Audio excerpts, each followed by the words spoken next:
Gagawin natin Astron na 45 inch. So ang problema nito, nagpa-power on naman siya. Power on natin. Yun, nag-on naman siya. Kaya lang, yun no.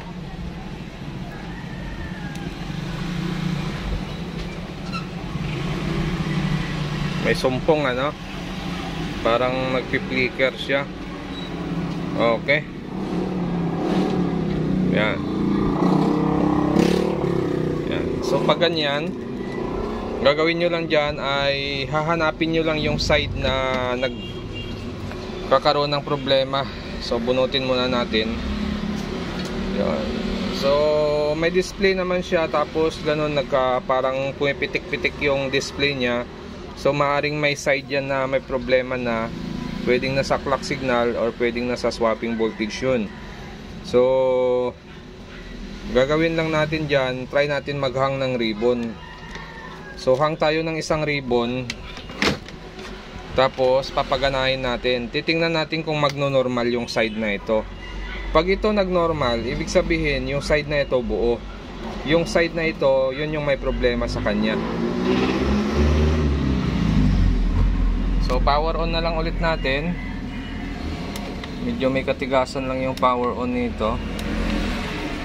Yun, nag-on na siya. Yun no.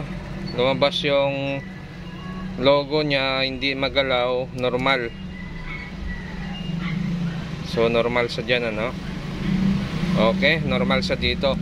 So ibig sabihin, pag ganyang nag-normal na, hahanapin nyo sa side na ito kung saan yung clock signal niya. So dito, ito yung top board number natin. Hanapin natin kung may clock signal. So dito nakalagay dito yung clock signal natin, pero wala siyang resistor ano, open circuit. Tapos dito na yung pinakadulo ng ating top board. So clock signal natin dito banda yan. So dito siya. So ito, dahil wala siyang resistor, kailangan natin dito ay tape method. So mapapansin nyo yung signal na nanggagaling dito ay nagmula dito sa IC. So ibig sabihin yan, hindi yan yung ating clock signal. So hanap pa tayo. Dito naman, ang nakalagay dyan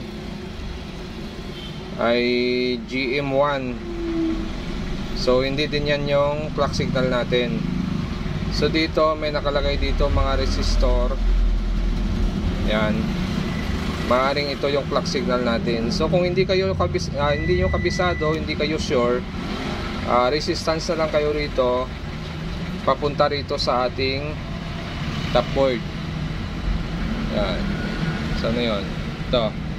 So hanapin nyo yung circuit dito, tapos tester nyo dito kung saan siya banda. Kung tumama siya dito sa clock signal, so positive na yan. Pero ikabit nyo rin yung ribbon, okay, para matrace nyo kung saan banda yung clock signal nya. So gagawin natin dito, dahil alam naman natin kung saan na banda yung clock signal, magte-tape method tayo rito. Bali, ibablock natin yung clock signal na yan sa gilid. Dito, ibablock natin dito. Titingnan natin kung magno-normal na yung display nito. So ito, nag-block tayo dyan.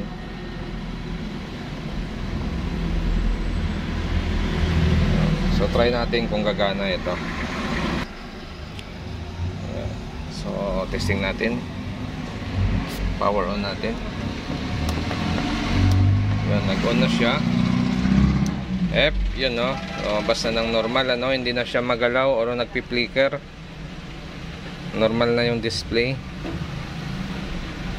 Okay, so open na ito. Babad na lang natin to, testing na lang natin kung magtuloy-tuloy na ito. Yan. So itong side na to buo pa, wala pa tayo ditong tinape or binago.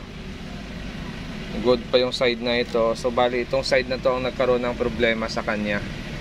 So kadalasan yung mga ganitong issue, hindi yan sa top board, hindi rin sa T-con. Ang may problema dyan yung glass natin.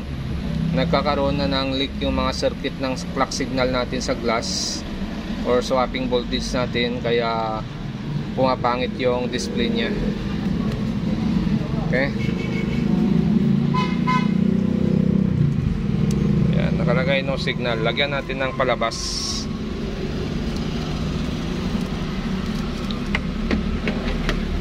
Ito. Audio, video lang kasi baka masapol tayo sa audio. Yun, no? Okay pa, no? So wala naman siyang hairlines. Malinis pa. Walang problema sa screen. Okay, normal ito. So yun lang ginawa natin dito, tape method lang. So mga ganitong top board ay wala itong protect. Kahit nakatanggal yung ribbon mo, lalabas yung kanyang DC to DC. So malalaman nyo kung good pa yung T-con or hindi. Tanggalin nyo lang ang dalawang ribbon, lalabas yung DC to DC niyan. Walang protection yan. Yan.